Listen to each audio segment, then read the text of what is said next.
chog'liq amali bo'lsa-mu, uni hozir qilamiz. Ya'ni qalbida nimani eng cho'ng, eng ulug', eng kuchliq bilgan bo'lsa, inson shu narsaga ibodat qilgan bo'ladi.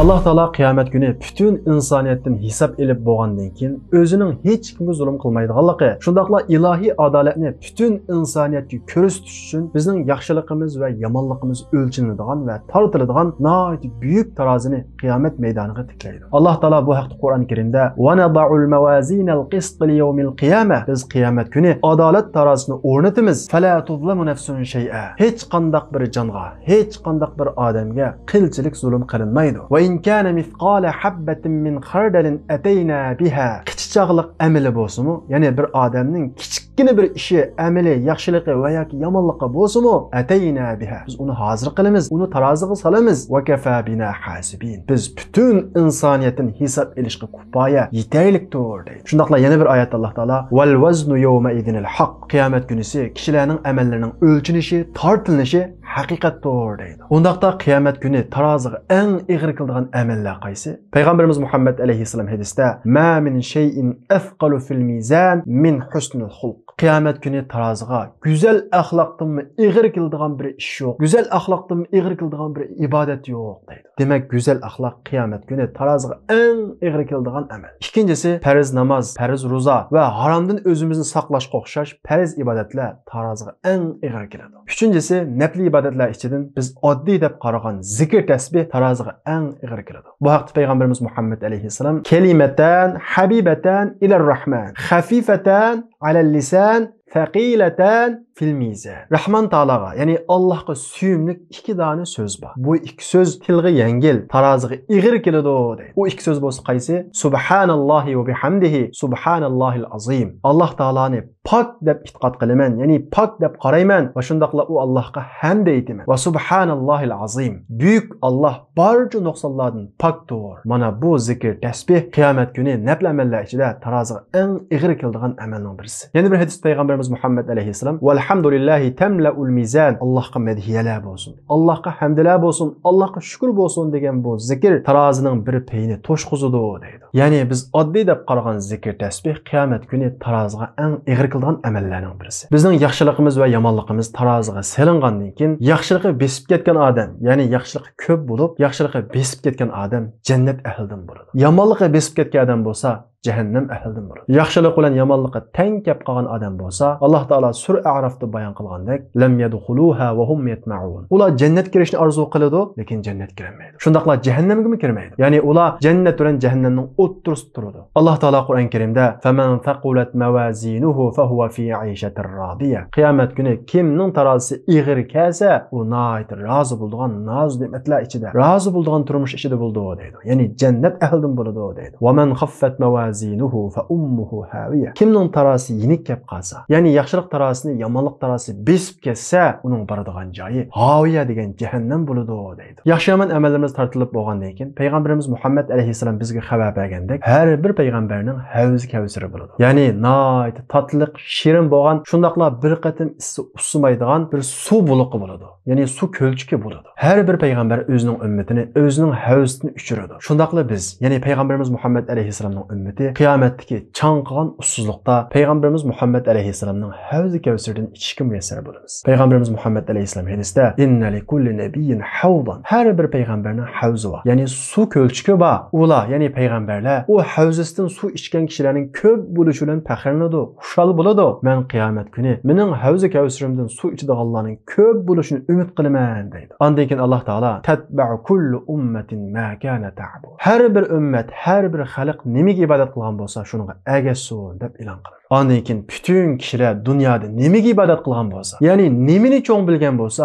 uningga ergashadi. Bir odam zolimni cho'ng bilgan bo'lsa, bütün umidini zolimga bog'lagan bo'lsa, u odam ana shu zolimning keyniga ergashadi. Agar bir odam pulni cho'ng bilgan bo'lsa, shu pulning keynidan mangadi. Agar bir odam mansabni, huquqni cho'ng bilgan bo'lsa, uning keynidan mangadi. Ya'ni qalbida nimani eng cho'ng, eng ulug', eng kuchli bilgan bo'lsa, inson shu narsaga ibodat qilgan bo'ladi. Agar bir odam pul hamma narsaga qodir deb qalbida pulni hammadan muhim, hammadan ulug', hammadan kuchli deydigan bir qarash shakllangan bo'lsa, u odam pulni iloh qilib olgan bo'ladi. Demak, hammamiz qalbimizga bir qarab boqaylik. Qalbimizda nima eng muhim o'rinda turibdi? Nimani eng cho'ng bildikanmiz? Nimani eng ulug' deb bildikanmiz? Agar biz qalbimizda Allohni hammadan ulug', hammadan kuchli, hammadan cho'ng bilgan bo'lsak, biz shu vaqtda Allohga ibodat qilgan bo'lamiz. Qiyomat kuni qalbimizda nimani cho'ng bilganligimiz oshkora bo'ldi-da, har bir odam qalbida nimani eng ulug' bilgan bo'lsa, shuningga ergashib hashir qiladi. Alloh taolo Qur'on Karimda Fir'avn va uning ergash kuchlarining ahvolini bayon qilib, yaqdumu qawmahu yawmal qiyamah. Fir'avn qavmiga boshlamchilik qilib, do'zaxga ularni boshlab kiradi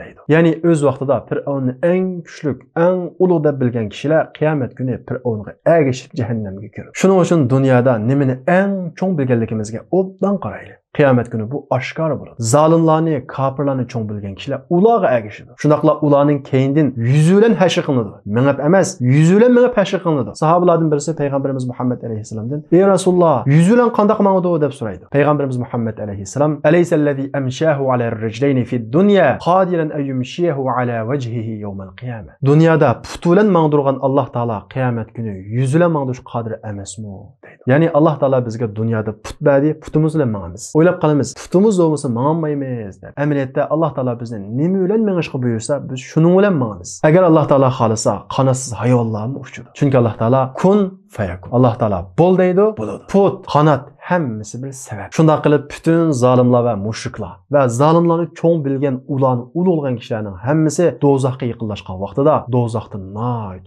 qo'rqinchli bir ovozni anglaydi. Allah Taala Qur'on Karimda bu ahvolni sifatlab, "İza ra'atuhum min makanin ba'idin sami'u laha taghayyudan wa zafira." Ular do'zaxni yiroq joydan ko'rgan vaqtida u do'zaxdan nihoyat qo'rqinchli ovozni va do'zaxning, jahannamning qaynagan ovozini anglaydi. Bu ovozni anglagandan keyin ular nihoyat qo'rqib Alloh taoladan: "Ya laytana nuraddu wa la nukazziba bi ayati robbina wa nakuna minal mu'minin." Kashki bizni dunyoga bir qaytirgan bo'lsang, Allohning oyatlarini inkor qilmay, Allohga ishonib mu'minlardan bo'lgan bo'latdiq deydi. Mana bu Allohga ishonmagan, Allohga shirik qo'shgan, Allohning hukmlarini ijro qilmagan bütün kishilarning qiyomat maydonidagi hasrati. Shunda qilib kofirlar, munofiqlar, murtadlar jahannamga hashr qilingandan keyin qiyomat maydonida musulmonlar qolib qoladi. Ularning ichida taqvosimi, fosiqmi bo'ladi. Hatto musulmonlar bilan birga munofiqlarmi qolib qoladi. Chunki munofiqlar o'zining munofiqligini dunyoda yushirg'achqa, qiyomat kuni Alloh taolo toki tilsirat kavrik bog'ichilik ularni oshkorlamaydi. Chunki Alloh taolo ularni nihoyat dahshatli vaqtda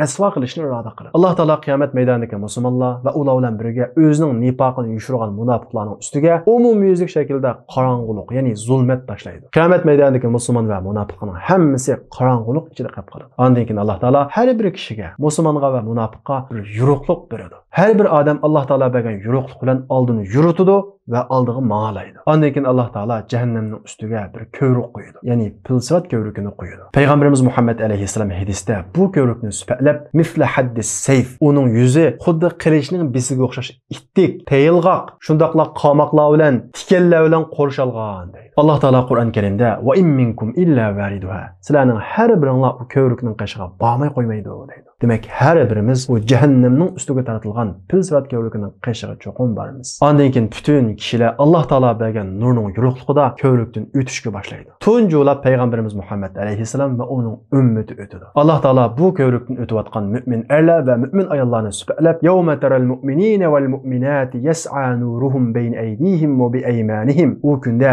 mu'min erlarni va mu'min ayollarni ko'rsa, ularning nuri ularning oldi va keyinda mangudi. "Bushrakumul yawma jannatin tajri min tahtiha al-anhar. Zalikal fawzul azim." Bugun sizlarga ostidan o'stanglar, daryolar iqib turadigan jannat bilan bishorat bo'lsin. Mana bu buyuk utuqdir. Sizlar dunyoda utuq deb atayotgan narsa utuq emas, u bir vaqtlik narsa, haqiqiy utuq, buyuk utuq mana shu. Munofiqlar bo'lsa, bu ko'rikka putini qo'yish bilan tang ularning nuri o'chib qoladi. Ya'ni Alloh taolo ularni mana shunday dahshatli vaqtda rasvo qiladi. Ularning nurining o'chishi bilan tang bütün kishilarning hammasi ularning munofiq ekanligini bilib oladi. Lekin ular boshqalarning o'zining munofiq ekanligini bilib olganligini bilmaydi. Shuning uchun ular mu'minlardan "Unzuru naqtabis min nurikum." To'xtanglar, biz nuringlarni ilib olaylik deydi. Müminler bolsa ularning munofiq ekanligini bilib bo'lg'achqa irji'u wara'akum faltamisu nura. Sizlar keyninglarga yeninglar va keyninglarga yenib u yerdan nur izdanglar deydi. Munofiqlar bu gapni anglagandan keyin keyniga yanadi. Keyniga yenishi bilan tang ular bilan mu'minlarning o'tirisiga bir to'sma sanadi. To'smaning teshi azob, ichi bo'lsa rahmat bo'ladi. Munofiqlar bo'lsa to'smaning teshida qoladi. Alloh taolo bu ahvolni Qur'on Karimda sifatlab faduriba baynahum bisurul lahu bab. Ularning o'tirisiga, ya'ni haqiqiy mu'minlar bilan munofiqlarning o'tirisiga bir to'sma sanadi. Batinuhu rahma. Uning ichi bo'lsa rahmat, teshi bo'lsa azob bo'ladi deydi. Ya'ni o'zini mu'min deb musulmonlarning ichida yurib, o'zining nifoqini yushirgan munofiqlar ana shunday dahshatli qo'rqinchli vaqtda rasvo bo'ladi. Munofiqlarning nurining o'chib qolganligini ko'rgan mu'minlar bizning bu nurimiz o'chib qoladimi deb ansirashga boshlaydi va shundaqla Allohga duo qiladi. Robbana atmim lana nurana waghfir lana. Ey Robbim, bizning nurimizni mukammal qilib bergin, o'chib qolmasin. Vagfir lana. Bizning gunohlarimizni kechirgin. Bizning gunohlarimiz tufayli bizning nurimizni o'chirib qo'ymagin deb Allohga yalvarib duo qilishga boshlaydi. Alloh taolo bo'lsa u kunda yawma la yukhzillahu an-nabiyya wal-ladina amanu ma'a. U kunda Alloh taolo o'zining payg'ambari va o'zining payg'ambari bilan birga bo'lgan, o'zining payg'ambariga iymon etgan kishilarni rasvo qilmaydi. Ya'ni ularning nurini o'chirib qo'ymaydi. Mu'minlarning bu pilsirat ko'rigidan o'tish ahvoli dunyoda qilgan amaliga qarab o'xshash bo'lmaydi. Ba'zi mu'minlar ko'zni yumib ochqicha o'tib ketadi. Ya'ni ba'zi mu'minlar yorilib qiynalib o'tadi. Yana ba'zilar nayt asta, nayt azoblanib o'tadi. Yana ba'zilar bu ko'rikdan tushib ketadi. Payg'ambarimiz Muhammad alayhissalom hadisda birinchi turlik mu'minlarni, ya'ni ko'rikdan ko'zni yumib ochqicha saq salomat o'tib ketadigan mu'minlarni najin musalla. Bu saq salomat o'tkichi mu'min deb sifatlagan. Bular bo'lsa dunyoda yaxshilarni ko'p qilgan, Alloh cheklagan ishlardan yangan, Alloh buyurgan ishlarni imkonining yetishi qo'ldan bermagan kishilar. Ikkinchisi bo'lsa mahtujun bihi thumma najin. Yarlangan, qiynalgan, azoblangan, ondan keyin o'tgan kishilar. Bular bo'lsa yaxshilarni qilgan, shuning bilan birga yomon ishlarni qilgan gunohkor mu'minlar. Ular dunyoda qilgan gunohi tufayli ko'rikda azob tortadi, qiynaladi. Lekin oxirida iymoni bo'lganligi uchun o'tadi. Uchinchisi bo'lsa muhtabasun bihi, ya'ni ko'rikdan o'tishni cheklangan kishilar. Bular kimlar? Bular munofiqlar. Ularning ko'rikdan o'tishi cheklanadi. Shunday qilib bu pilsirat ko'rigidan mu'minlarning ba'zi saq salomat holda ko'zni yumib ochqicha o'tadi, ba'zi yarinib o'tadi. Ular ko'rikdan o'tib bo'lgandan keyin jannat bilan jahannamning o'tirisidagi qintira degan joyga to'planadi. Nima uchun qintira degan joyga to'planadi? Qintira degan nima ish qiladigan joy? Bu haqda kitoblar qiziqsanglar, diqqatinglar kelarki darsimizda bo'lsin.